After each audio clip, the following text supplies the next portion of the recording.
Now turn to Section 1. Section 1. You will hear a conversation between a travel agent and a customer. The customer wants to book a coach ticket. First, you have some time to look at questions 1 to 3.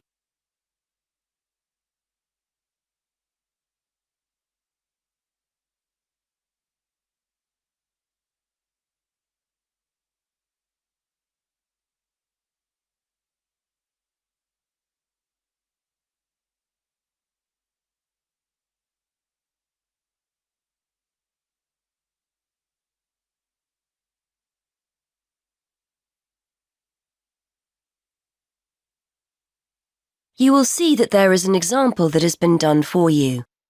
On this occasion only, the conversation relating to this will be played first. Good morning. I'd like to book a coach to London. I was hoping you had something available this Saturday afternoon. Good morning, sir. Take a seat and I'll just check for you. Yes, we still have several free seats for Saturday. Where will you be leaving from? There are 3 pickup points in town: Main Street, Centenary Square, or the Central Bus Station. From Centenary Square, please. That's easier for me to get to than the bus station. The customer wants to leave from Centenary Square, so B has been circled. Now we shall begin. You should answer the questions as you listen, because you will not hear the recording a second time. Listen carefully and answer questions 1 to 3. Good morning. I'd like to book a coach to London. I was hoping you had something available this Saturday afternoon. Good morning, sir. Take a seat and I'll just check for you. Yes, we still have several free seats for Saturday. Where will you be leaving from? There are 3 pickup points in town: Main Street, Centenary Square, or the Central Bus Station. From Centenary Square, please. That's easier for me to get to than the bus station. And what time would you like to leave? There are coaches on the hour every hour, from 12 through till 6 p.m. Well, I'm meeting someone at the station in London and I need to be there for 4:30. So, which one would you recommend? Well, there's one leaving at 1 that arrives at Victoria Station at 4:10, if that's any good. Traffic is usually quite light at the weekend, and the drivers tend to make good time, so I think you'd certainly be there for 4:30. OK, that sounds just right. I think I'll take that. I can always phone ahead if I'm going to be late. And when are you returning, sir? Actually, I'm not sure when I'll be coming back, so I won't book a return ticket, just one way. I can always book you an open return if you'd like. You can use this at any time within the next month, as long as you contact us first to reserve a seat. Well, there's a chance I might be getting a lift back, you see, so I'll just pay for one way. I don't want to buy a return if I don't need it. OK, no problem. Are you travelling alone? Just the one ticket, please. I'm going down to visit my daughter at university. My son's meeting me at the station, so it's a proper family reunion. Before you hear more of the conversation, you have some time to look at questions 4 to 7.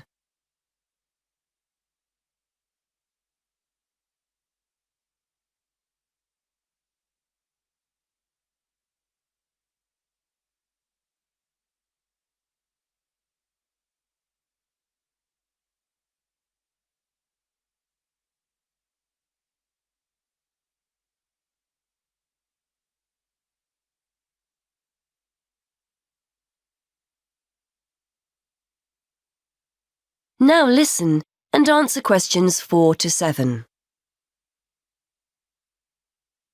Very nice. OK, well, I can book that for you if you like, sir. That'll be £23.50. Now, I just need to take down some details. Can I have your name, please? Yes, it's Matthew Upton. That's Upton. And your address? 34 Allesley Road. Allesley. That's Allesley. And your telephone number?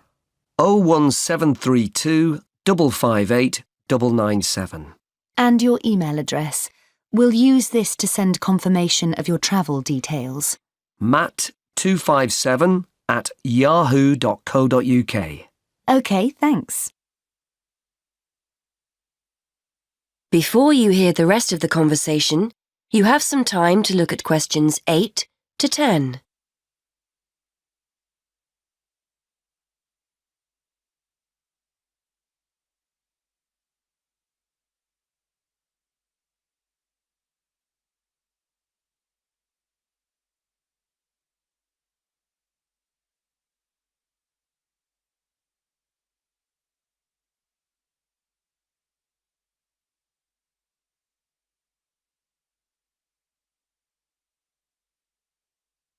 Now listen and answer questions 8 to 10.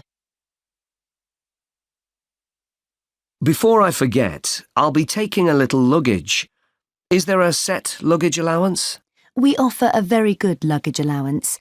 You can take 2 suitcases as long as they're no more than 20 kilos each. That's 40 kilos in total, and 1 small item of hand luggage on the coach. Most people find that more than adequate. Any additional items carry an extra charge of £10 for each bag. I certainly won't be taking that much, so I should be okay. I was worried I might be taking too much. Would you like travel insurance included with your ticket? It's an additional £2. No, I don't think so. No problem. It's not compulsory. OK. How will you be paying? Actually, I've been having trouble with my debit card today, and I've left my chequebook at home, so I'd better pay in cash. You'll give me a receipt, won't you? Certainly, and we'll send confirmation to your email address as well. So that's £23.50, sir. If you just wait a minute, I'll print you off a receipt. That is the end of section 1. You now have half a minute to check your answers.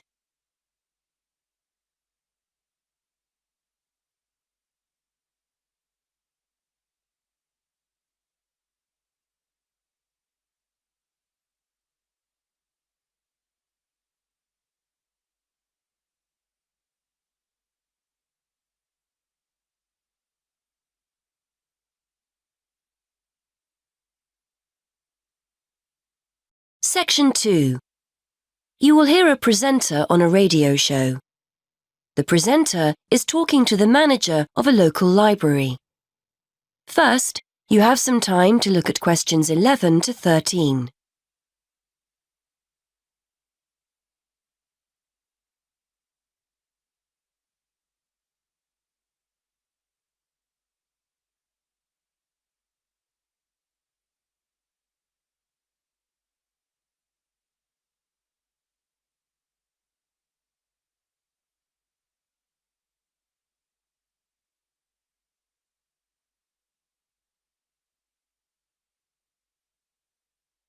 Now listen and answer questions 11 to 13. And welcome back to the programme. Today I'm talking with Mary Littlejohn from Mere Green Library. As you'll all know, we've sadly been without our local library for the past 3 months. But the good news is that it's about to open again. Great news, Mary. It certainly is, Jonathan. Despite the fact that money's in short supply, I think visitors will be pleasantly surprised at how different and hopefully better everything is. Fortunately, we didn't need to replace the roof as we'd originally feared. It just needed repairing, so we were left with more money than we expected. We've been able to replace all that old wooden shelving with a more modern style. The computers have been moved to a new designated IT room, and on the subject of technology, visitors can now order and return books and CDs on their own with our new automated system. so no more queuing to be served. Sadly, money ran out before we had the chance to decorate the meeting room, but we're hoping to complete that next year. Oh, and the children's section now has some colourful new tables and chairs as well. Before you hear more of the radio show, you have some time to look at questions 14 to 16.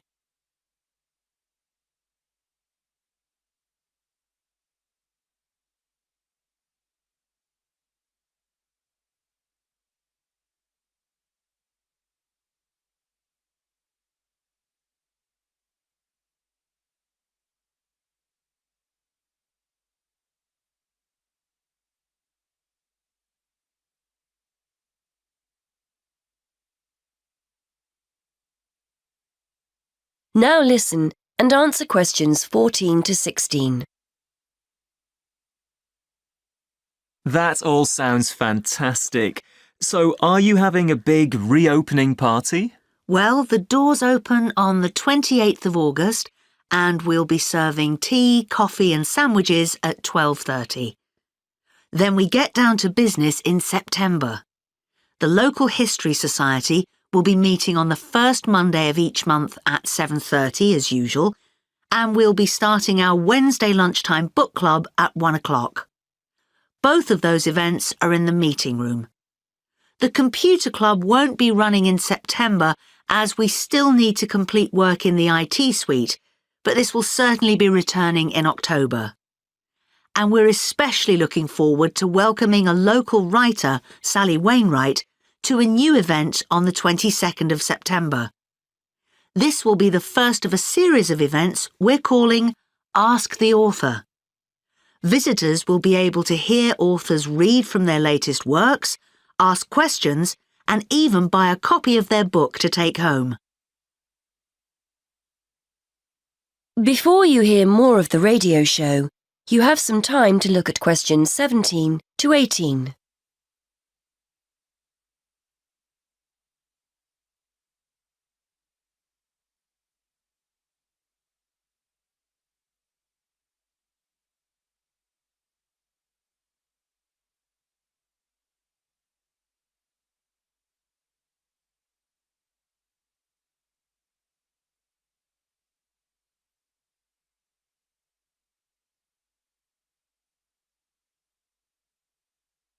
Now listen and answer questions 17 to 18. I might pop along to that one myself. Now, I understand you also have a request. Yes, that's right. We're looking for anyone who has a few spare hours each week who would like to offer their services to the library. Our computer classes have become so popular over the past year that we're thinking about starting a second session and we'll need someone to run it. The current teacher will work with you so you won't be left to sort things out on your own. We can promise the person a warm welcome and a class of very motivated people, many of whom are at quite a high level. We're also trying to do our bit to break down the generation gap, and we've been inviting some of our older citizens in to talk to school groups about the past. The children range in age from 7 to 11.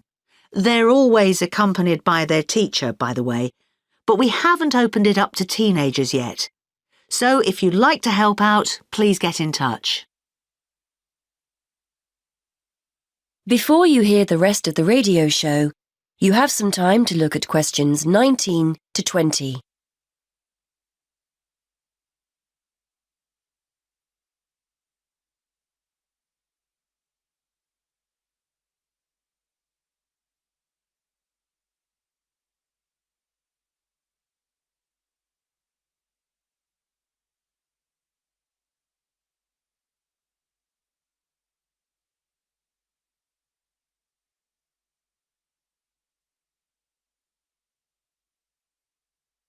Now listen and answer questions 19 to 20.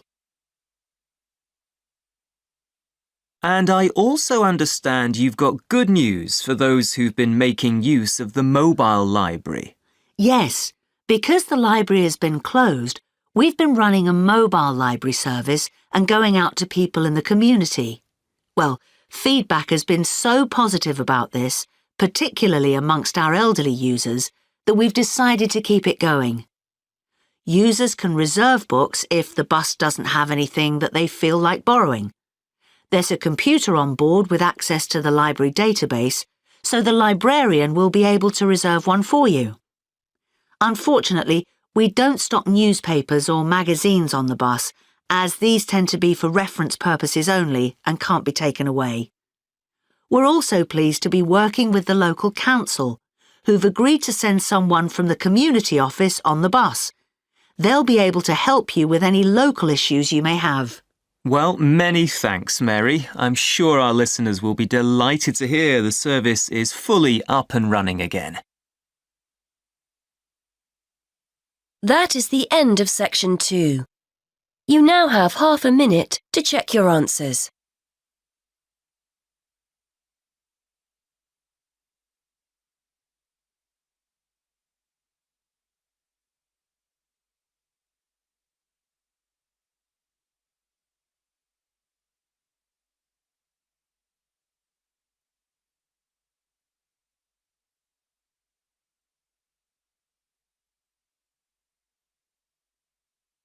Section 3. You will hear a conversation between a university tutor and a student about a jobs fair. First, you have some time to look at questions 21 to 23.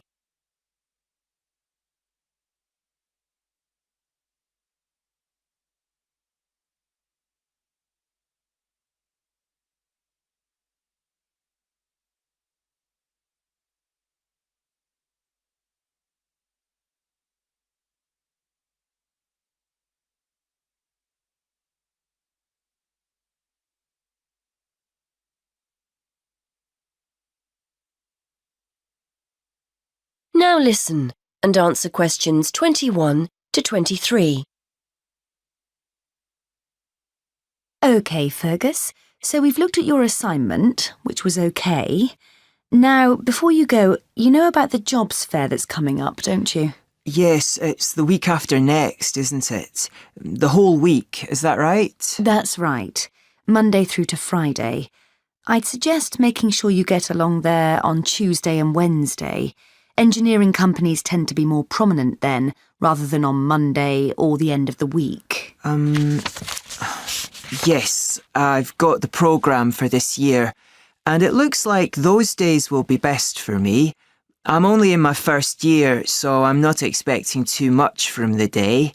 But I've heard you can pick up some valuable ideas for career paths. Well, you've still got a few years here, I know, but it's never too soon to make a good impression on potential employers.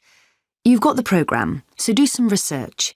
Have a look at company websites so you've got the basis for a good conversation with the people on the stands. Before you hear more of the conversation, you have some time to look at questions 24 to 27.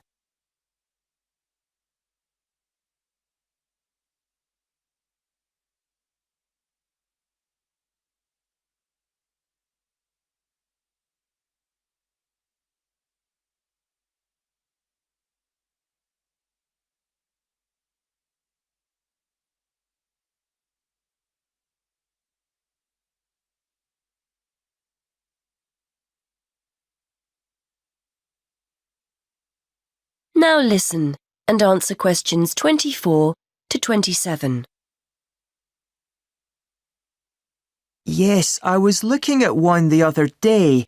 The boss was being interviewed about their staff development programme, and there are one or two other firms I'm also interested in. That's good. You've made a start already. Remember to think about what you're going to ask people before you turn up. Not how much you're likely to earn, of course. You only discuss salaries at job interviews. No, questions about the skills you need for the job, the kind of personal qualities employers are looking for, that kind of thing. Yes, I see what you mean. It's best to go prepared and make the most of the opportunities.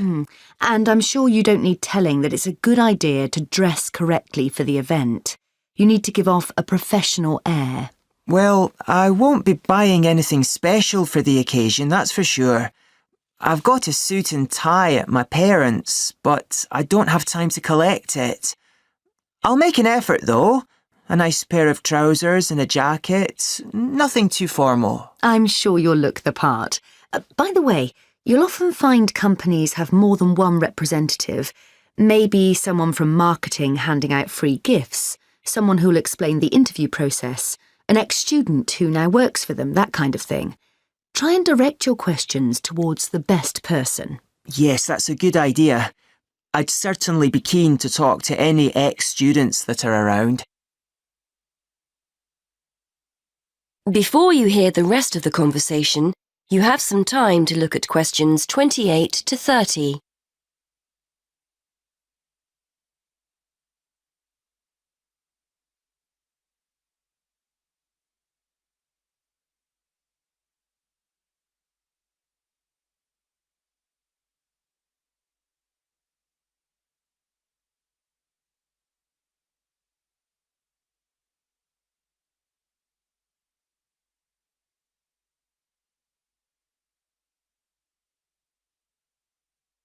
Now listen and answer questions 28 to 30. I'm sure you'll find the whole thing really useful. It's important to go to these events, and we always get great feedback from students who've attended. As long as you go with the right expectations. It's unlikely you'll come away with the promise of a job, of course. It's more about discovering what companies are looking for in potential employees. Yes. Plus, they're a great opportunity to practice things like networking, meeting new people, talking about yourself and what you do. Do you know what I mean? Definitely, yes. There will be several high-profile companies in the engineering sector, and you'll have the chance to get to know some useful people. If they give you their card or contact information, make sure you keep it safe. It's a sign they like you and want to keep in touch. That is the end of section 3. You now have half a minute to check your answers.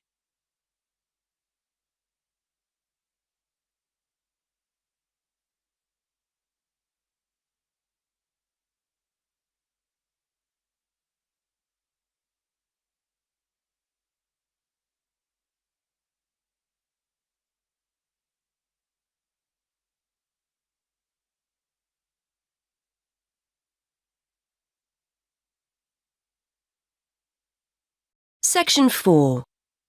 You are going to hear a lecturer giving a talk on archaeology. First, you have some time to look at questions 31 to 33.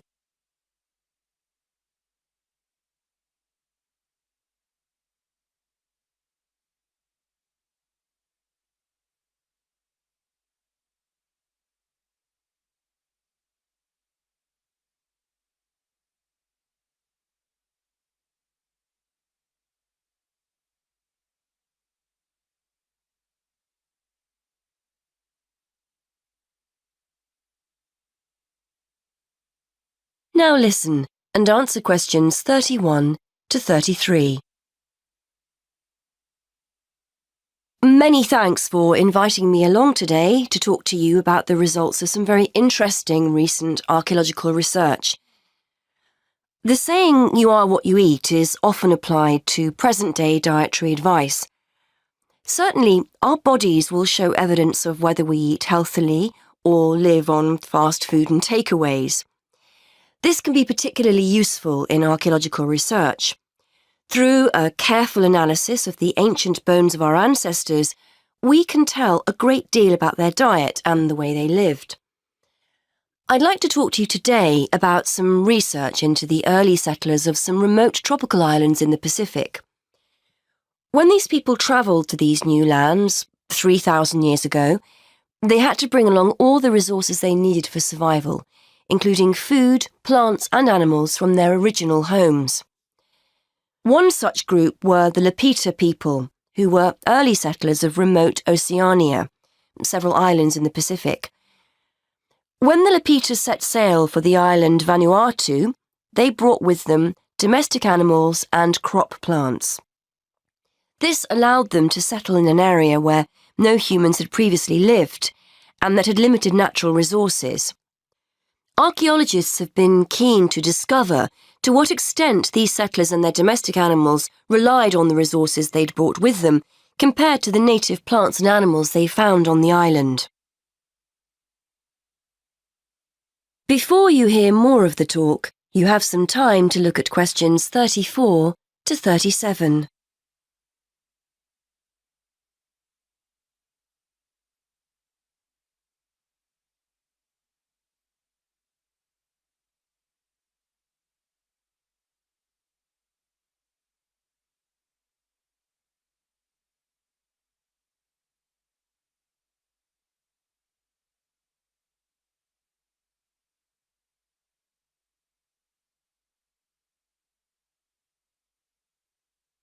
Now listen and answer questions 34 to 37.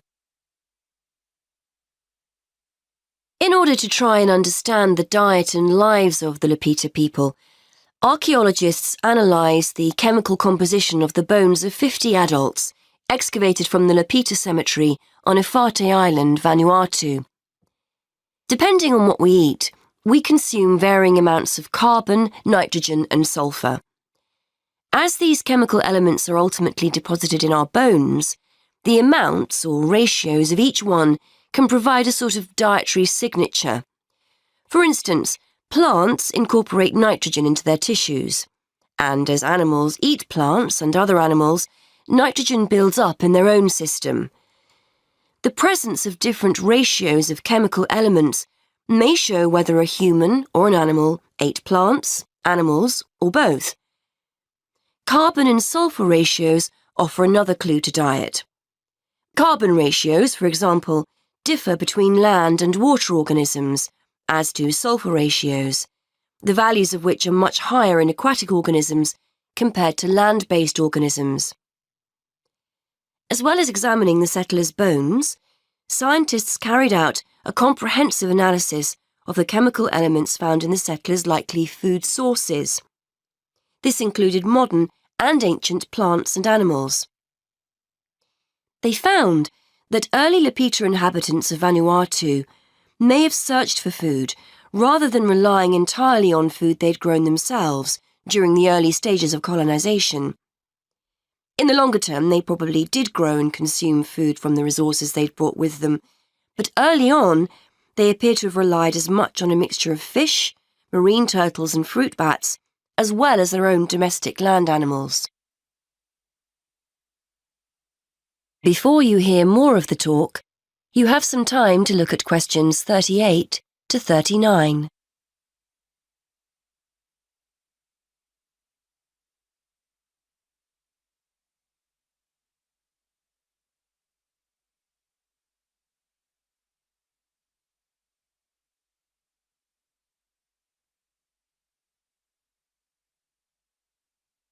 Now listen and answer questions 38 to 39.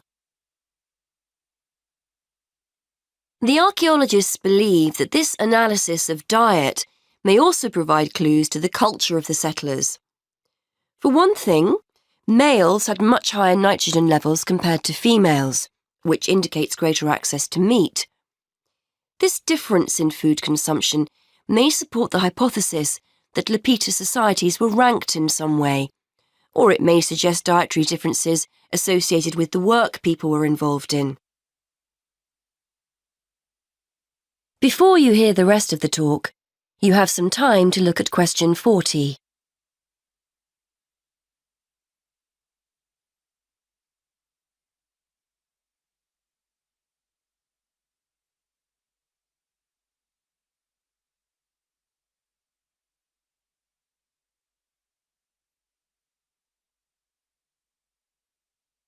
Now listen and answer question 40. Additionally, the archaeologists analysed ancient pig and chicken bones and found that carbon levels in the settlers' domestic animals indicated that they were eating a diet mainly of plants. However, their nitrogen levels indicate that they may also have roamed freely, eating food such as insects.